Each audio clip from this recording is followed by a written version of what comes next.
We can either talk about, I'll give you the option, of the Desperados storyline in WCW or first time you met Steve Austin. Which of the two would you prefer? Well, I don't think I've told the story about Steve, but Should we do the Desperados then?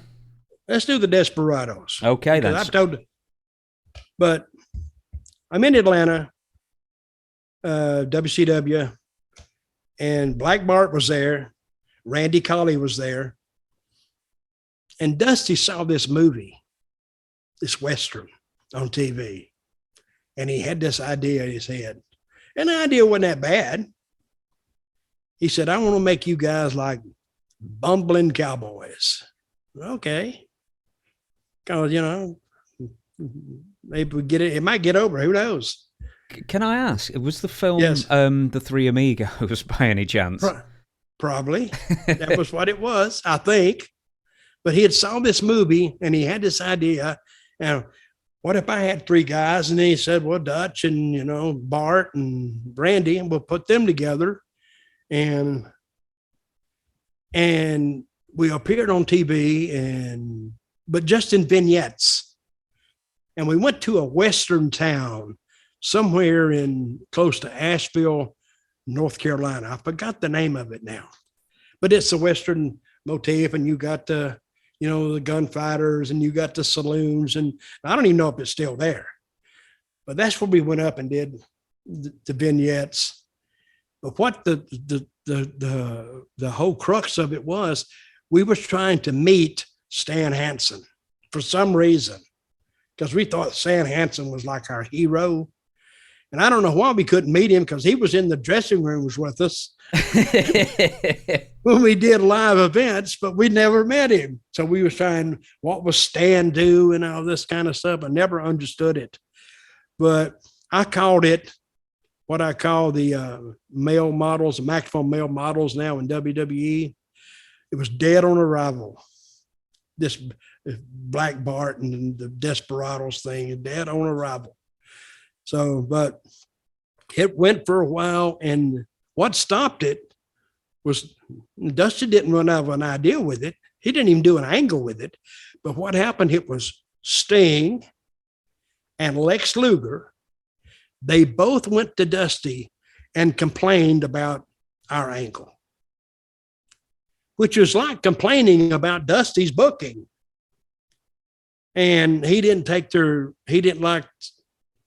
their criticism, but he didn't change it. He just stopped the Desperados. We never worked one angle out of that. Of course, it wouldn't have drawn much money anyway. It possibly could have, maybe, but it was a comedy gimmick to start off with. Hard to make comedy into real life, to a real life angle. That you're not going to make money off those comedy angles. But I enjoyed doing it. It wasn't hard. We didn't have to do anything.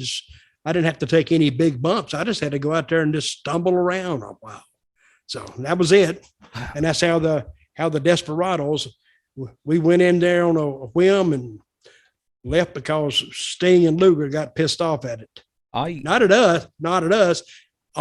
They didn't like the Cowboys, because I think this is what I perceived. They thought that Dusty would put them against us, and they didn't want to do it. I think that was the reason, because I can understand that too. Sorry, I've been rubbing my eye at it for the last minute. How many segments were filmed? About 3 or 4. And they ran in vignette style. One would run 1 week, and then the 2. I think we did about 4, and I think we did them all on the same day. Around that, I forgot the name of the town. I'll remember eventually. It was Maggie Valley, North Carolina, is where it was. Oh, did someone just yell that to you then? No, my wife was there. She told me Maggie Valley. She's listening to it. But that wasn't the name of it. That wasn't the name of the place we were. I heard that the Desperados thing was cut short because Stan Hansen didn't like it, and instead of he just went back to Japan. Yeah, he didn't like it either. He just left. which was probably more of a, and there was no need for it then. See, but I don't think he left because of the Desperados. I think he left because of Japan. There was more money there, and he didn't want to travel like they were traveling. I mean, we were traveling like 7 days a week, and he wasn't used to that. He was used to going to Japan and maybe working, and he would go on 3-week tours, and he'd be off 3 weeks. Then he'd come back and he'd get on another 3-week tour. But he wasn't used to going 7 days a week, 7 days a week, 7 days a week. And I think by the time he started, he was only there about 3 weeks or a month. You know, and the old joke is, well, he didn't want to have anything to do with the Desperados, which is possibly true. He probably thought the same thing. They may put them with me.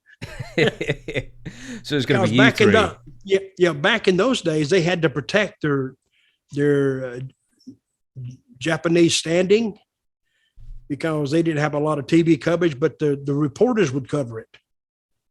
So it was the reporters covering, and then a lot of people read them and promoters read them. And so he didn't want to have anything to do with it. I think that's why he left. I like the idea that Stan Hansen, Lex Luger, and Sting all thought that they'd have to be teamed, against the Desperados, and they all individually complained. Did you actually wrestle Stan on the house shows? No, never. We didn't. I think we were involved with him maybe one time, but I can't remember what. We never went to the ring with him. We never helped him out. We never went to the ring. He never went to the ring with us. Nothing. It was just one of those things. It's like the black hole in space. It just never happened. You hear about it, but they never saw it. Crazy. Have you ever wrestled Stan? No, and I don't want to. Because I was in Japan with Stan, and in the same way that Abdullah got over, Bruiser Brody got over, Hansen got over. You know how they got over in Japan? They beat everybody up. They would feed them all these, what they call the young boys. They would literally, they wouldn't hurt them, but they were really, really stiff for those guys. And then in the back, what would amaze me was Stan took somebody's head off with the clothesline, and Brody took their head off with the boot, and Abdullah dropped a big elbow. And when they got in the back, all the Japanese boys, just as nice as they could be. And they weren't required to do this. This is just the way they were. They go, oh, thank you very much. Very nice and very cordial, because that was their job, and they knew that was their job. So they went out there and they were glad to do it. And thinking back on it now, because of the popularity of wrestling in Japan, they were stars in their own right, even though they didn't win a match. Just being there on the same platform as Brody, Abdullah, Hansen, Giant Baba, Tenaru, it made them big stars just by association.